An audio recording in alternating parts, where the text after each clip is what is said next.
In this tutorial, we are going to establish an inverse kinematics hierarchy upon this robotic arm. So to begin with, as it is a robotic arm, we need to make sure that we establish joint limits. We can't have these joints simply freely move around and rotate. They have to be constrained within their local hinges. So to do so, let's go and explore the hierarchy of every single joint and then add the appropriate joint limit. Let's start with the lower base, or the upper base rather. Now this upper base should be able to rotate along a single degree of freedom, so let's go in and add a dynamic hinge.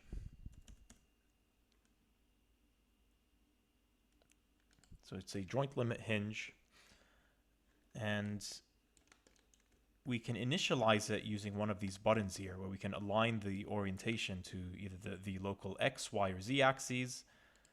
I'm going to try them all. So let's actually align it to the child Y. And then let's increase that limit angle to 180 degrees in both directions. Let's then take the child joint, and likewise we're going to add a hinge. Let's align this to child X in this case. There we go. And let's also set it to 180 for now. I'm going to demonstrate what happens when we have actual limits, but for now let's give it the full range of motion. We'll do the same over here.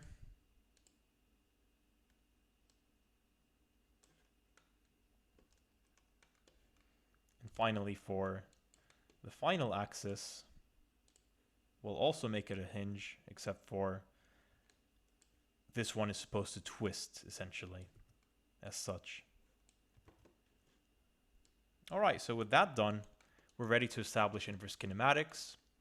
And to do so, okay, so here we've got a target transform. This target transform is what we're going to use to guide the end target of our robotic arm. Let's create an empty game object, and let's call it robot arm IK. And upon this, we're going to create a hybrid inverse kinematics node. As you can see, for the definition, it's quite simple. All we need is a root node. So in this case, let's say the upper base, that's going to be the root. The end node, which in this case is going to be the end target over here.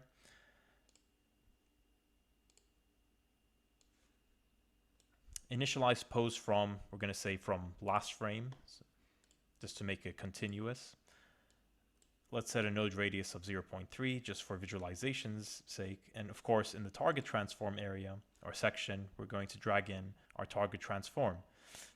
So that's the basic setup. Let's then go and press process IK joint. And as you can see, each of these joints is represented by a sphere in the UI. Now we're going to explore later on what kind of properties we could change upon them. And if you press the set 0 rotations to current pose button, that sets this initial pose as the initial 0 pose, essentially. So with that done, I'm going to make sure that we use strict limits, and I'm going to set the joint limit strength to 1 because it is a robotic arm. I don't want, the impression of soft limits. And finally, let's play the scene. All right, so now we're going to take our target transform, move it around, and as you could see, hybrid IK is in action. The reason we call it hybrid is because we're using a novel algorithm where we're using both the FABRIK system as well as CCD, both at the same time in integrated fashion, to create a robust and smooth inverse kinematic solution, as you could see. However, in this particular case, because we're not actually applying limits along the hinges, these robotic arms, or each joint, is essentially free to rotate however it pleases, as long as it's along that degree of freedom. So to solve this issue, let's go into our joint limits.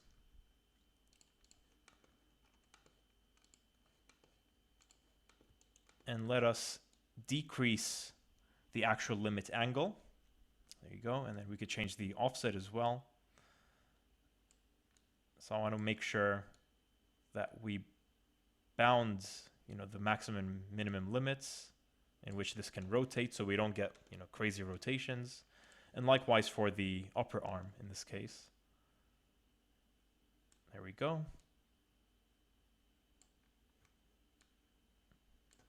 Right, so with that set up, if I change the target transform position, as you could see, now our robotic arms joints are restricted to maximum and minimum bounds, and we don't get crazy rotations.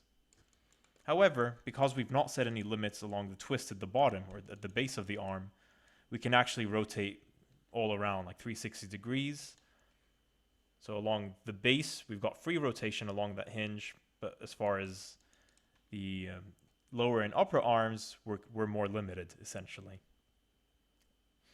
The last thing we could do is select our robotic arm IK and set and constrain our end orientation.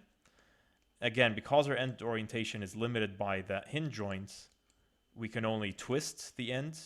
Essentially, by setting that to true and then taking our target transform, if we're actually to rotate our target transform, then as you can see, we actually twist that end.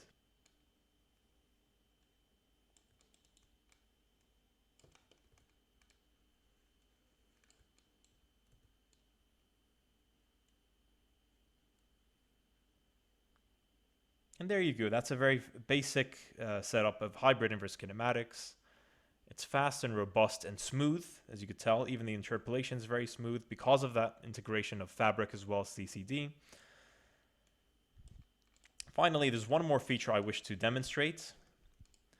Again, one of the main issues with inverse kinematics is that there's a very high number of possible solutions in which we can interpolate from where we are, the current pose, towards the target for the end target. And for that reason, if we can actually limit or bias the interpolation towards a certain direction or pose, that can give us a lot of additional control. Now, besides using joint limits, there's a different way to achieve this as well. So if I select the arm IK joint, I can actually add pose keyframes, which are linked to end targets. So if, let's say, this initial pose is a good basis to begin from. So if our target transform happens to be where the end target is currently, then I want to bias the pose of this robotic arm to be the current pose. Then what I could do is I'll take it as is. I'll select the arm IK node. Then I'll press the add joints pose keyframe button. And that's going to create a keyframe pose, essentially. So if I were to play this now,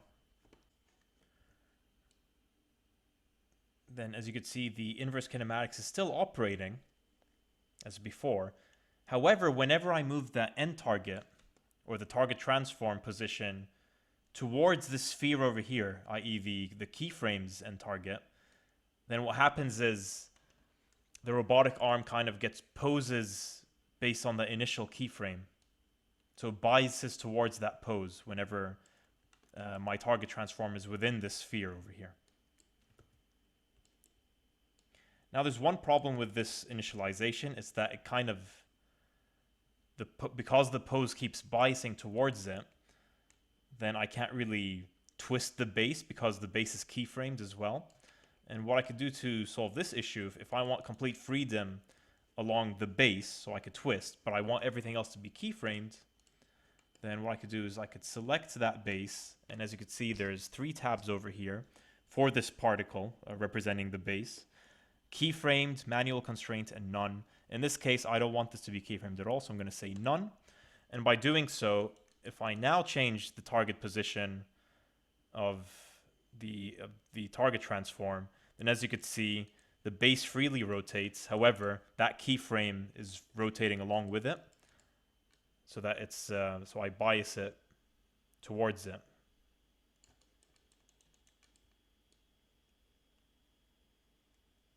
And this allows for non-destructive interpolation in inverse kinematics, so we can actually control how we interpolate.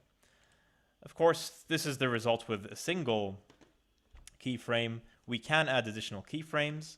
I'm going to select this particle, then press the select joint game object. So what you could do is we can additionally make a new pose.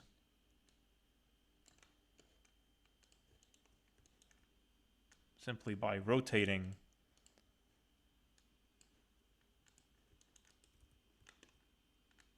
these joints. So in this case, I'm going to take this pose. Then when I select robot arm IK, I'm going to press add joint pose keyframe. Now we've got two keyframes, this one over here and this one over here, meaning as we interpolate the inverse kinematics, we wish to go through these poses, meaning we're parametrizing the space based on these keyframes. I can even add one more, so we could say that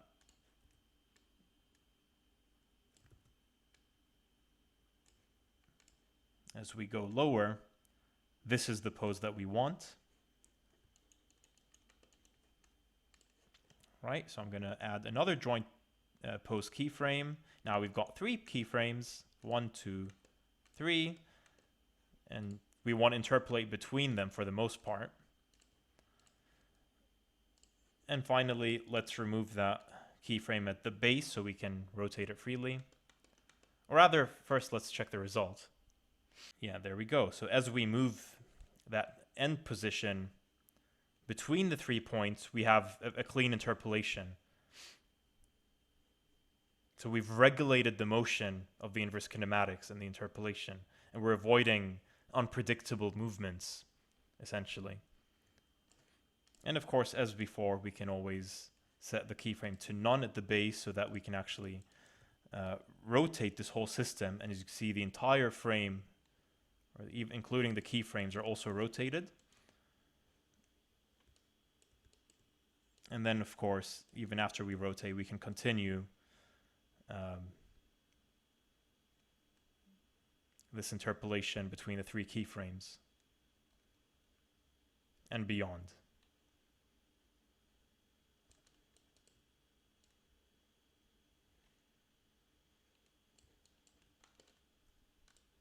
All right, there you go. And that was our first tutorial of hybrid inverse kinematics. Thanks for watching.